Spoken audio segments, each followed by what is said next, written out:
Before this account begins, Father Vincent Lampert offers one caution for the listener. The names you will hear are not the real names. They have been changed deliberately and consistently so the story can be followed without exposing identities that should remain hidden. Now, to the matter itself. In the summer of 2006, Phoenix was doing what Phoenix does in July. The heat sat on the city like a weight. Asphalt shimmered. Air conditioning units rattled like tired engines. A short walk could feel like crossing an oven. On the west side, along West Van Buren Street, there was an aging apartment complex where people lived close together and tried not to look too closely at each other's hardships. Rent was late more often than it was on time. Cars broke down in the parking lot and stayed there. Curtains stayed drawn even at noon. That morning, a small group arrived with paperwork, a maintenance key that didn't work, and a uniform presence the paperwork required. The order was simple: a lockout and removal for non-payment. Apartment room 3B, family name on the file, Martinez. Evictions are usually loud in a predictable way. Anger, pleading, bargaining. Someone swears the check is coming. Someone cries. Someone threatens to call a lawyer they do not have. This one was loud in a different way. When the door gave in and swung inward, the first thing the deputy smelled was not rot, not trash, not anything you would expect in a cheap unit left in chaos. He smelled ink, thick marker, and something sharper beneath it, coppery, like a penny held too long in a warm hand. The sunlight that spilled in from the hallway hit the living room and made the heat feel even more brutal, but the room itself looked dim. Not because the blinds were closed, because the walls were covered. Numbers, lines, dates, columns, symbols. A black forest of arithmetic crawling up drywall and across the ceiling, as if someone had turned the apartment into a ledger and then refused to stop writing. It wasn't graffiti. It had the cold discipline of a schedule, interest rates, late fees, due dates, payment amounts. Over and over, the same phrase written in block letters as if it were a hymn or a curse. Only one payment left. Only one payment left. Only one payment left. In the center of that room lay the man the file described as the tenant, Elias Martinez, known as Eli. Near 40, though hardship can erase years or add them. He was on his back, one arm bent at an unnatural angle, chest rising shallowly. His eyes were open, fixed on the ceiling, as if he was watching something move along the numbers above him. His lips formed words that did not match the urgency of the scene. They were not the words of a man afraid of being arrested. They were the words of a man afraid of missing a deadline. He kept saying it, half in English, half in Spanish, like a prayer he could not stop repeating. The final payment? The last one, just one more. A paramedic knelt beside him and called his name. No response. The deputy scanned the room for anyone else, the way officers are trained to do, and his eyes stopped in the far corner near the kitchenette. A girl, 14, later confirmed, Ana Martinez. She was folded into herself, knees to her chest, bare feet on the tile. Her face was dry, but her eyes were not blank. They were too awake, too focused, like someone listening for a sound only she could hear. When the paramedic shifted, Anna flinched as if the movement had startled something behind her. And then the deputy noticed her forearms. There were cuts, not deep, not the kind that would kill, but they were deliberate, repeated, thin and straight, like tick marks you might put beside a list. They ran in patterns that suggested someone had been counting on her skin. In the hallway, the heat kept pressing in, but inside room 3B, the air felt strained, as if the room itself was holding its breath. A social worker arrived not long after the ambulance was called. She took one look at the walls and tried not to let her expression change. She had been in enough homes to know that panic writes in its own language. Still, she kept glancing upward, because there is something unsettling about seeing the ceiling used the way paper is used. When they finally coaxed Anna to stand, she moved stiffly, as if she expected to be grabbed, As she passed the threshold, she stopped, turned her head toward the room, and whispered something that made the social worker go cold. My dad says we have to pay it all. If we don't, it will take this apartment, and it will take us too. The social worker asked what she meant by it. Anna's eyes flicked toward the ceiling, toward the numbers. The collector, the deputy, assumed she meant a person, a landlord, an officer, someone from a loan company who had been harassing them. Anna shook her head. Not a person. Not like that. And then she walked out without another word. That is how the story was first recorded in reports.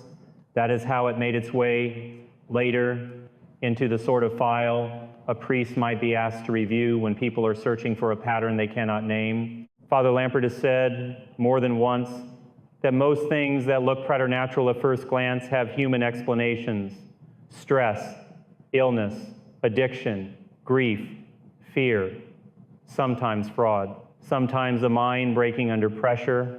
But he has also said that evil does not always announce itself with theatrics.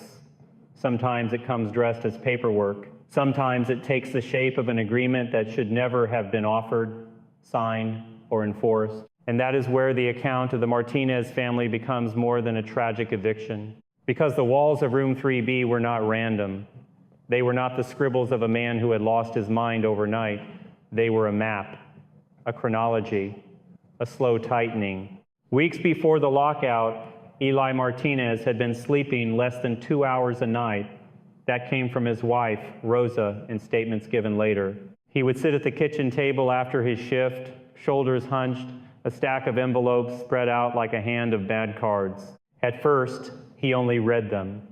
Then he started copying numbers from the bills onto legal pads, then from the legal pads onto the wall.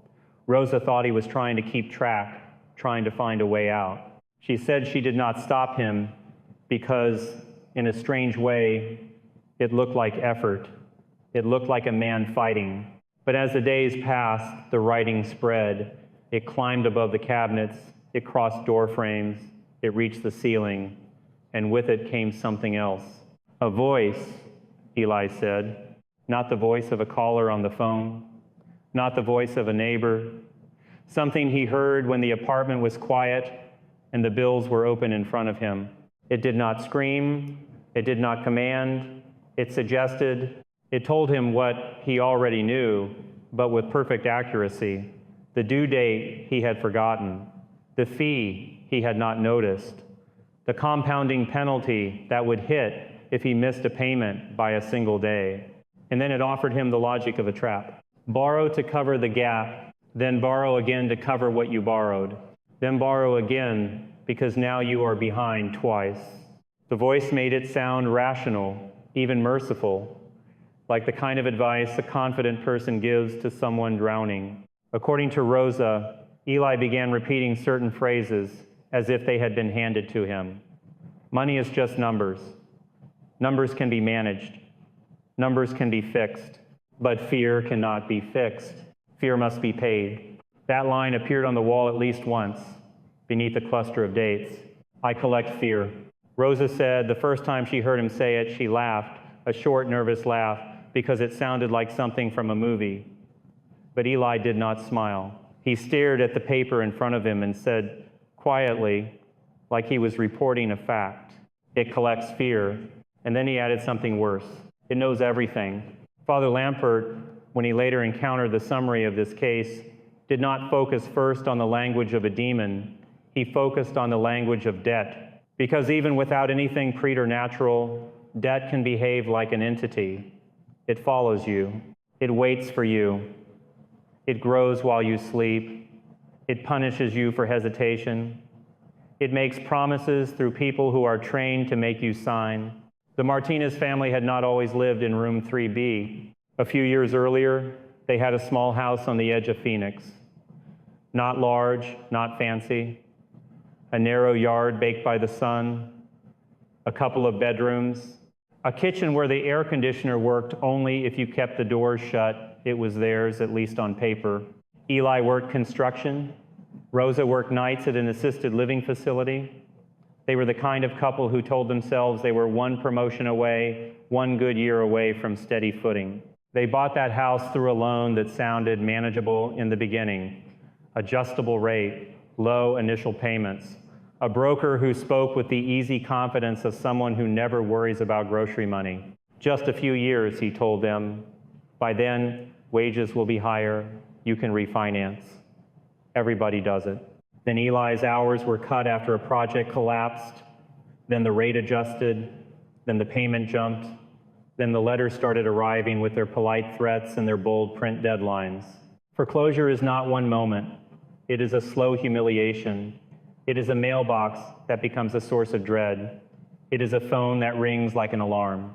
It is a family learning new words that do not sound like their life. Delinquency, default, proceedings. When they lost a house, they did not only lose property, they lost the story they had told themselves about who they were. And that is how people become vulnerable to anyone offering a miracle. Desert Sun Finance was not a bank. It was a storefront, bright sign, a sun logo, a small fish symbol that suggested faith, a slogan that promised help. Inside, it smelled like cheap coffee and copier toner. There were framed Bible verses on the wall about blessings and provision. There was a man behind the desk who smiled like a counselor, Carl Bishop. He spoke warmly. He said he believed in second chances. He said he was helping families get back on their feet. He had the manner of someone who wanted you to feel safe. Eli, tired and ashamed, signed. At first, it was a small loan, a bridge, Carl called it, just enough to cover rent, keep the lights on, buy time. Then the fees arrived. Then the interest. Then the renewal offers. Then the helpful suggestion that if Eli rolled the debt into a new agreement, the immediate payment would be smaller. Smaller today, larger tomorrow. Then came the calls, not just reminders, pressure, the implication that if Eli did not pay, something worse would happen, that someone would call the landlord, that someone would create trouble, that someone might start asking questions about paperwork and status and whether the family really belonged where they were living. Rosa later said she never knew what was true and what was bluff. She only knew the fear in Eli's eyes when he held the phone and listened. And that fear in room 3B took on a name, not at the beginning, not in a dramatic moment, more like the way mold takes hold in a corner, you stop checking. Eli said he saw it first in the contract, a line that did not match the printed text, as if someone had written it in afterward, but it was there, as clean as the rest. Usaran is satisfied. He thought he was hallucinating. He blinked. He looked away. He looked back. The line remained. He did not tell Rosa that night. He kept it to himself, the way people keep the first sign of insanity to themselves, hoping silence will make it go away. But later, Anna would say her father began referring to a presence behind him whenever he sat to sign anything, as if someone stood just out of view, close enough to breathe on his neck. The collector, he called it. And then, eventually, the collector's name, Usuran. Father Lampert, reading that name years later, would have recognized the root without needing theatrics. Usury, predatory lending, the sin of profit built on another person's desperation. A name that could be nothing more than a mind trying to give shape to a system that felt alive. Or, in rarer cases, a name that reveals what has been feeding on the situation all along. The truth, at this point in the story, was not a clean choice between mental illness and the demonic. The truth was messier, the kind of mess that allows darkness to hide in plain sight. And that is why the opening scene in room 3B matters so much. Because when a man lies on the floor whispering about a final payment, when a ceiling becomes a ledger, when a child's skin becomes a tally sheet, the question is no longer simply, what happened here? The question becomes, what has been invited in, and who benefited from the invitation? That morning in Phoenix ended with the ambulance taking Eli to the hospital, Anna taken into protective care, and Rosa left standing in the hallway with the smell of marker and heat and shame. She kept looking back at the door to room 3B, as if she expected something to step out after them. Nothing did. Not then. But the story, as Father Lampert would later recount it, was only beginning to show its teeth. By late afternoon, the desert light had turned the hallway outside room 3B a dull bronze. The air smelled like hot dust and old cooking oil from a dozen kitchens. People kept their doors half closed, peering out through chains and narrow gaps, watching the Martinez family's life get carried out in plastic trash bags. Rosa Martinez stood with her arms folded tight across her chest, as if she could hold herself together by force. She kept answering questions with the same two phrases, over and over, because they were all she had left. He was fine a few months ago.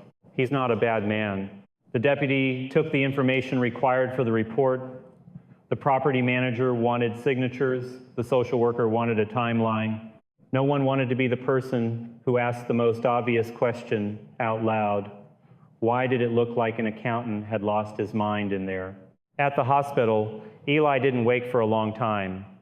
When he did, he kept blinking like the room was too bright, though the blinds were drawn. His mouth moved as if he was still calculating something. A nurse tried to get his name, his date of birth, the basics. Eli answered, then added things no one asked for. Due a date, penalty, final payment. When the attending physician ruled out a stroke and checked his blood work, the language in the notes shifted toward exhaustion, dehydration, acute stress, possible medication misuse, the kind of words that allow a hospital to file someone into a category. A category is comforting. It means the world still makes sense. But Rosa wasn't comforted, because when she leaned close to her husband's bed and told him Anna was safe, he didn't relax. He stared past her shoulder as if something was standing there, and then he whispered, barely audible, "It doesn't care where she is. It follows the paper." The first person who tried to make sense of the bigger picture was not a police officer or a doctor. It was a legal aid attorney named Maria Cortez. Maria didn't arrive with a dramatic entrance.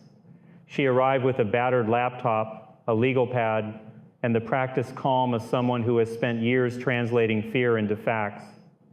She had grown up in Phoenix. She knew how quickly a family could lose everything in the space between a payday and a due date. She also knew the particular silence that falls over a community when people are ashamed. She met Rosa in a small beige office at a family services building that smelled like disinfectant and old paper. Rosa looked smaller there than she had in the hallway, as if the fluorescent lighting had stripped away whatever stubbornness she'd been using as armor. Maria explained the basics. The eviction was done. There were procedures to contest, but they were uphill. There were resources, but they were limited. There were protections for Anna, and that meant more questions, more forms, more strangers. Then Maria asked, gently, about the writing on the walls. Rosa's hands tightened around a tissue. He said he had to keep track, Rosa answered. He said if he made a mistake, we'd lose everything again. Maria nodded, as if she'd heard it before, and had. Over the next few days, Maria requested records, scanned photographs, pulled what she could from the scraps Rosa brought in. Among the papers was a thick folder of loan agreements and renewal forms, all stamped with the same logo, a sunburst and a small fish. Desert Sun Finance. Maria's expression did not change much, but her eyes narrowed in a way that suggested recognition. When she went back to her office, she opened a drawer and pulled out another file, then another, then another. Different families, similar neighborhoods, similar loans, and the same logo. It wasn't the first time she'd seen predatory lending dressed in religious language. It was, however, the first time she'd seen that language echo in the behavior of the borrowers, like a chant. She began making calls, not to the police, to people, past clients, community advocates, a caseworker she trusted, a pastor she knew would speak honestly off the record, a counselor at a local clinic who had once mentioned a patient obsessed with numbers on the walls. The pattern showed itself slowly, like a bruise appearing under the skin. A man who had refinanced a small debt into something unpayable and started waking at night to rewrite his payment schedule again and again until his fingers cramped. A woman who said she heard a voice listing her fees more accurately than the statements did. A young couple who kept insisting they were almost done, even as the balance increased, and who scribbled the same phrase on the inside of a closet door because they said it helped them sleep. Only one payment left. Only one payment left. In one case, Maria found a coroner's report, a death ruled a suicide, a garage, a vehicle about to be repossessed, and a wall covered in dates. It was not supernatural on paper. It was simply despair. But Maria had learned that despair, when organized and monetized, starts to resemble something purposeful. She scheduled a meeting at the Desert Sun branch on West Van Buren. The building sat between a payday tax service and a liquor store. Its windows were tinted just enough to make the interior feel private. The sign out front was cheerful in that aggressive way businesses use when they sell relief. Inside, the air was cold from overworked air conditioning. The waiting chairs were bolted to the floor. A brochure stand displayed pamphlets with smiling families, as if debt were a minor inconvenience you could solve with a handshake. Carl Bishop walked out from behind a glass door, wearing a crisp shirt and a smile that made people lower their guard. He shook Maria's hand and called her ma'am, with the polite familiarity of someone who wants to seem harmless. When Maria asked for records, he obliged carefully. When she questioned rates, he spoke in vague terms and redirected. When she brought up threats reported by borrowers, he chuckled and said, "Misunderstandings happen." Then Maria placed a copy of Eli's contracts on the table and leaned forward. "He didn't understand what he signed," she said. "You targeted a vulnerable family. You extended and extended until the balance became a life sentence. And now a child is in protective custody and her father is hospitalized." Carl's smile tightened but did not disappear. "People make choices," he said. "We provide options. No one forces a signature." Maria tapped the page. "Your so-called options carry fees that keep them trapped? You call that help?" Carl leaned back and steepled his fingers as if he were offering wisdom. "I'm a believer," he said. "I believe in personal responsibility. The Lord blesses those who are faithful with what they've been given." It was a polished line. He'd used it before. It was the kind of phrase that sounds spiritual until you notice it is always used to protect the person collecting the money. Maria left with copies. She knew the law well enough to recognize what she might be able to challenge. She also knew Desert Sun was not just one man, it was a machine. And machines do not fear lawsuits, but human beings do. Rosa, meanwhile, drifted through the next week like a person underwater. Anna was placed temporarily under supervision. Rosa was allowed to see her, but only under conditions that made Rosa feel like she was on trial. Eli remained in a hospital bed, then a behavioral unit, then discharged with follow-up instructions he stared at without reading, because he was still listening. A nurse reported that he flinched when the intercom crackled, as if the voice was calling his name. A therapist wrote that Eli showed persistent financial delusions. A physician wrote auditory hallucinations, words again, categories again, the medical language of containment. But when Rosa visited him, Eli didn't talk much about feelings. He talked about the debt as if it were a person in the room. "It doesn't like you talking to her," he whispered once, eyes flicking toward the door. "It says you're trying to cheat." Rosa's throat tightened. "Who says?" Eli swallowed. "Usuren." He said the name like it hurt his tongue, like he didn't want to speak it but couldn't stop himself. Rosa asked him where he heard that word. Eli's eyes welled, not with sadness, but with something closer to terror. "It was there," he said, "in the paper, in the contract, like it had always been there." Maria heard the name from Rosa and felt the hair rise on her arms, not because she thought a demon had signed the contract, but because she recognized what was happening psychologically, spiritually, socially.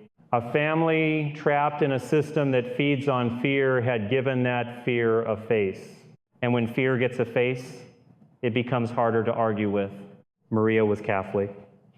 Not in a loud way, not in a performative way, the kind of Catholic who lights a candle quietly and doesn't tell anyone. She was not looking for an exorcism, she was looking for clarity. So she called the chancery office for the Diocese of Phoenix and asked for a priest who was known to be careful, someone who wouldn't sensationalize, someone who would listen. That is how Father Thomas O'Leary entered the story. Thomas was older, Irish-American, the kind of priest who had buried enough people to know the difference between grief and theater. He met Maria in a modest parish office, walls lined with books that smelled like dust and leather, no mood lighting, no drama, just a crucifix, a desk, and the steady hum of an old fan. Maria showed him the photographs of room 3B. He stared for a long moment without speaking. Then he asked questions that surprised her. When did the writing begin? Did anyone in the family use substances? Was there a history of mental illness? How long had they been sleeping poorly? Had anyone been threatening them directly? His tone wasn't dismissive, it was diagnostic. He was building a picture, piece by piece, refusing the easy answer. Maria told him what she had found. Other families, similar loans, similar phrases, the way people began acting like they were being managed by a schedule that never ended. Thomas listened, then folded his hands. Even if there is no demonic activity here, he said, there is something spiritually corrosive. A system built on exploitation is not neutral. It wounds people, and wounds are where darkness likes to press. Maria asked him directly if he believed a demon named Eucerin was haunting contracts. Thomas's eyes remained calm. I believe people can be crushed. I believe fear can make a mind unravel, and I believe evil can take advantage of both. The church doesn't start with the assumption of possession, it starts with discernment. He paused, then added something that stayed with Maria. But if there is an unclean spirit involved, it will not attach itself to the drywall. It will attach itself to what the fear is attached to, the agreement, the bondage, the lie that says a human being can be owned. Maria asked what could be done. Thomas didn't promise miracles. He didn't offer theatrics. He suggested something simpler. Bring the husband when he's stable, he said. Bring the wife if she's willing. Bring the paperwork. Not because paper is cursed, but because it is where the fear concentrates. We will pray. We will ask for freedom, and we will watch carefully what happens. That plan would take time, and time in this story was never neutral. Because while Maria assembled evidence and Thomas prepared quietly, the pressure returned to the Martinez family like a hand tightening around the throat. A letter came to Rosa at a temporary address, forwarded by a caseworker. It was from Desert Sunday Courteous, professional, and sharp as a knife. It listed missed payments, it listed fees, it listed consequences. Rosa read it twice, then felt her stomach drop as if she'd stepped off a curb she hadn't seen. Eli, when he heard about the letter, began to shake. It's counting, he whispered. It knows I'm weak. It knows I can't do the last one. Rosa tried to calm him, but Eli turned his face to the wall and spoke as if someone stood there. I'm trying, he said. I'm trying. Then he went quiet. And in that quiet, Rosa heard him breathing through his teeth like a man holding back a scream. Later that night, a nurse found Eli in the bathroom, staring at his own forearm. He had taken a pen and begun writing on his skin, dates, amounts, tiny marks like reminders. When she asked him why, he looked at her, eyes wide. Because there's no wall here, he said, but it still needs somewhere to be. Father Lampert, in recounting this case, would later say that this is how bondage works. It adapts. When you remove the obvious place it lives, it finds another. And that is why when Maria called Father Thomas and said, he's writing on himself now, Thomas did not wait for the perfect moment. He chose a date. He chose a room in the parish where the door could close and the noise of the world could stay outside. And he told Maria to bring everything. Bring the man, he said. bring the fear, bring the papers, because whatever was happening in the Martinez family was no longer contained inside room 3B. It had followed them into the places that were supposed to be safe, and it was getting closer to that final phrase on the wall. Only one payment left. The parish building where Father Thomas O'Leary chose to meet them was not grand. It wasn't the kind of place that impresses anyone. A low stucco structure, sun-faded paint, a small courtyard with gravel, and a few stubborn desert plants that refused to die. It was the kind of place people came when they didn't want attention. On the day of the meeting, the heat outside pressed past 100 degrees, the kind that makes the air taste metallic. Inside, the parish office was cooler, but not comfortable. The air conditioning blew in uneven bursts, and the room carried the smell of old books and candle wax that had soaked into the walls over decades. Maria arrived first, carrying a cardboard box held close to her body like something fragile. In it were copies of contracts, renewal forms, late notices, and a stack of printed account summaries from Desert Sun Finance, paper that looked ordinary, paper that had ruined a home. Rosa came next, escorted by a caseworker who stayed in the hallway. She looked as if she hadn't slept in days. She kept glancing at the door, as though someone might step in behind her without making a sound. Eli arrived last, not in handcuffs, not escorted by police. He walked on his own feet, but the way he moved suggested his body was only barely his. His shoulders were tight. His jaw worked as if he were chewing something bitter. His eyes never stayed in one place for more than a second. Father Thomas stood when he entered, not with ceremony, but with a steady respect. He greeted Eli by name, shook his hand, then released it quickly, as if he understood that physical contact could feel like restraint. He did not begin with declarations. He began with questions. How have you been sleeping? Eli's mouth twitched. Not much. Have you been using anything to stay awake? Coffee, pills, anything like that? Eli shook his head, then hesitated, then nodded faintly, like a man caught between honesty and fear. A little? To work? Thomas nodded without judgment and asked the next question. When did you first hear the voice? Eli's eyes flicked toward Maria's box. It's not a voice like a person, he said. It's like when you think something, but it's not yours. Thomas did not react. What does it say? Eli swallowed hard. It says, I'm almost done. It says, I'm close. It says there's always one last payment, always one more. Rosa made a small sound in her throat and pressed a hand to her mouth. Thomas watched her carefully. Has Eli ever hurt you? Has he threatened you? Rosa shook her head quickly. No, not like that. He just got scared. He got obsessed. Thomas looked at Eli again. Have you ever been diagnosed with anything? Depression, anxiety, anything like that? Eli stared at the floor. Thomas leaned forward slightly, hands open on the desk, tone even. Eli, I am not here to accuse you of anything. I'm not here to entertain a story. I'm here because you are suffering. Sometimes suffering is entirely medical. Sometimes it is entirely psychological. Sometimes it is spiritual. Sometimes it is all of those at once. The church moves carefully because we do not want to mistake illness for something else. Do you understand? Eli nodded, but his eyes were wet now. It doesn't want me here, he whispered. It wants me back at the desk, back with the papers.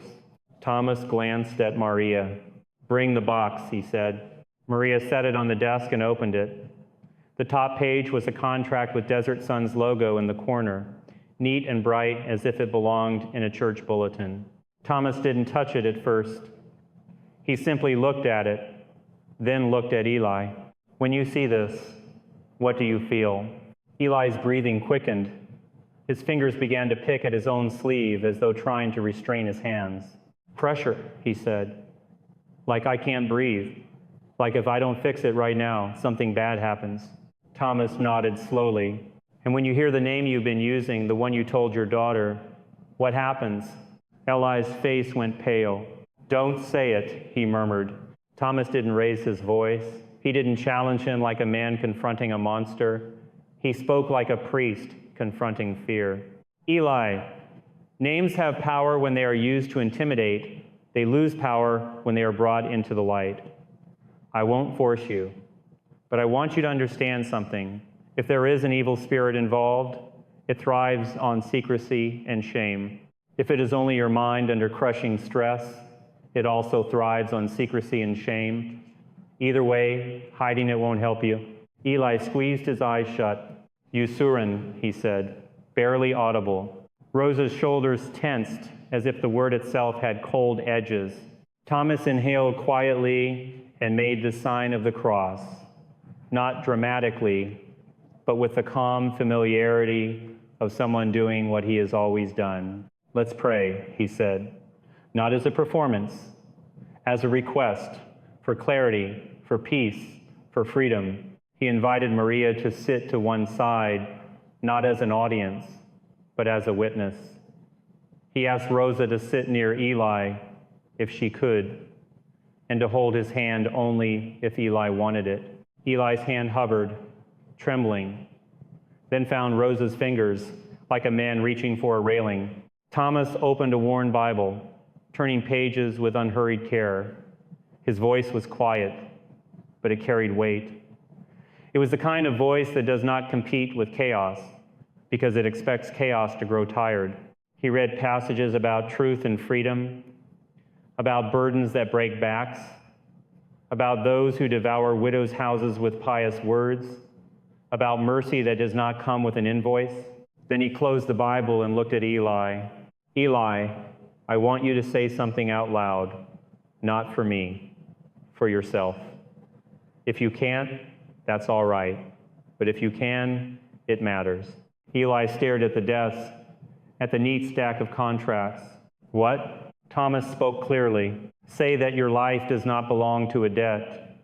Say that your soul cannot be owned by a lender. Say that fear is not your master.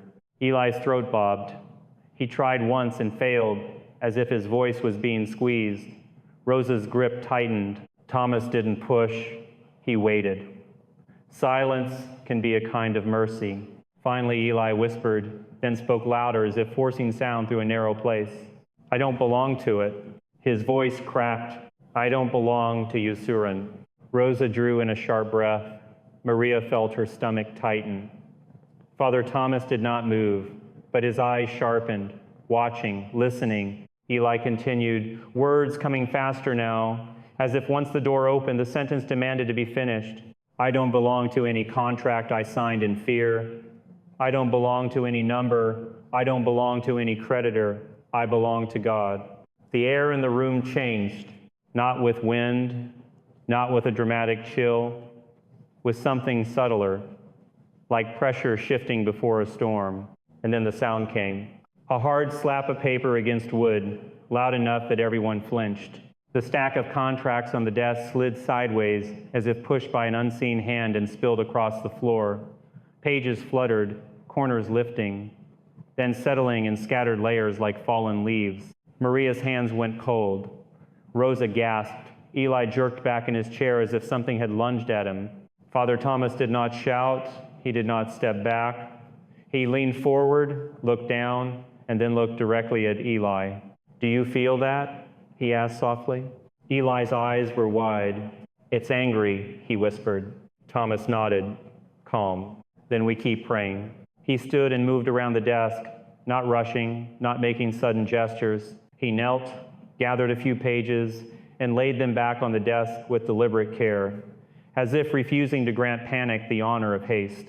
One contract page was torn, not shredded, not crumpled, cleanly ripped through the area where Eli's signature was printed, as though someone had tried to separate name from obligation. Maria stared at it, disbelief tightening her jaw. She knew paper could tear if it caught a staple, if a corner snagged, but the rip was too precise, too centered. It looked like intent. Father Thomas set the torn page on top and placed his palm flat on it, not like a magician, but like a priest placing a hand on a wound.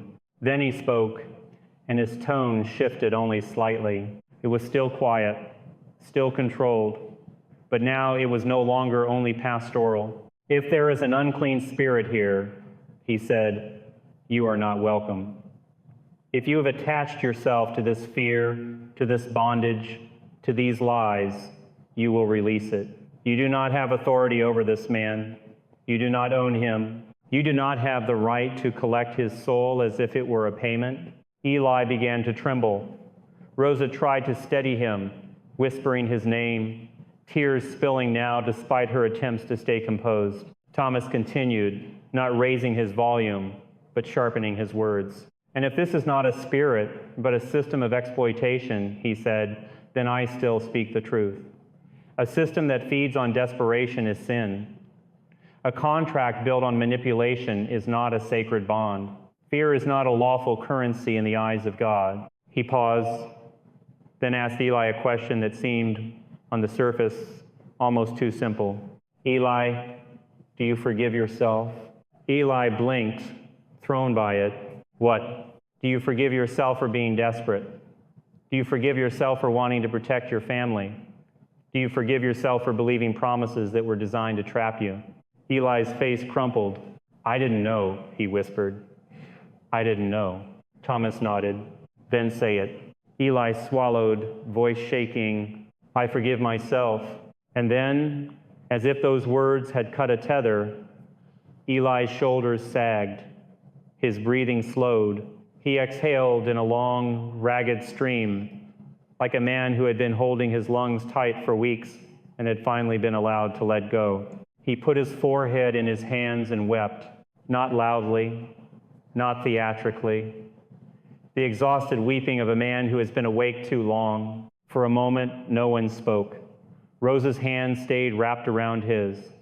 Maria stared at the torn contract and felt something in her chest loosen, something she hadn't realized she was carrying. Father Thomas stood, returned to his chair, and spoke as if reading the temperature of the room the way a doctor reads the pulse. This is not over, he said quietly. Relief can come in a moment. Healing takes time. You will continue medical care. You will continue counseling. You will continue rebuilding your life step by step. And Maria will do what she can legally. But you needed to say out loud that you are not owned by fear. Eli nodded, wiping his face with his sleeve like a child. Rosa looked at Thomas, voice small. Was it real, she asked? Was it a demon? Thomas did not answer with certainty. He answered with honesty. I don't know, he said. I know what I saw. I know what you've described. I know the pattern of exploitation that brought you here. And I know that wherever people treat the poor as a revenue stream, darkness is close. Sometimes darkness is only human greed. Sometimes it is more. In either case, we resist it the same way, with truth, with prayer, with justice. Maria gathered the papers carefully back into the box, as if they were evidence in court and something else besides. When the meeting ended, Eli walked out of the parish room more slowly than he had entered.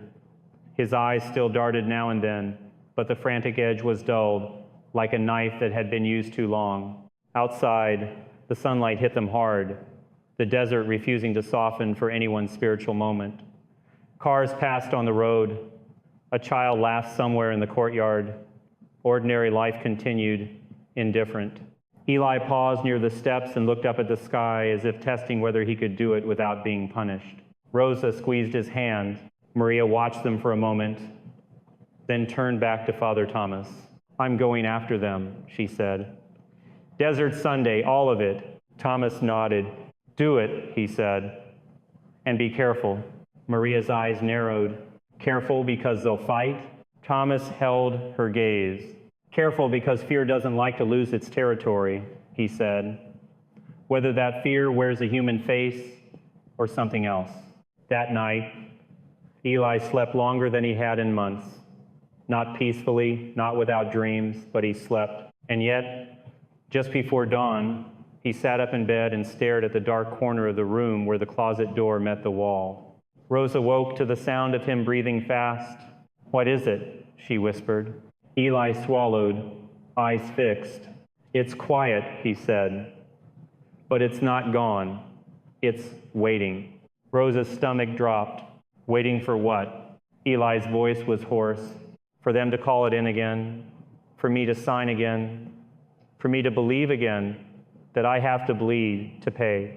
He turned his forearm upward, and in the faint gray light, Rosa saw ink stains still embedded in the lines of his skin where he had been writing dates. Eli whispered, almost to himself, "It doesn't need the apartment. It doesn't need the walls.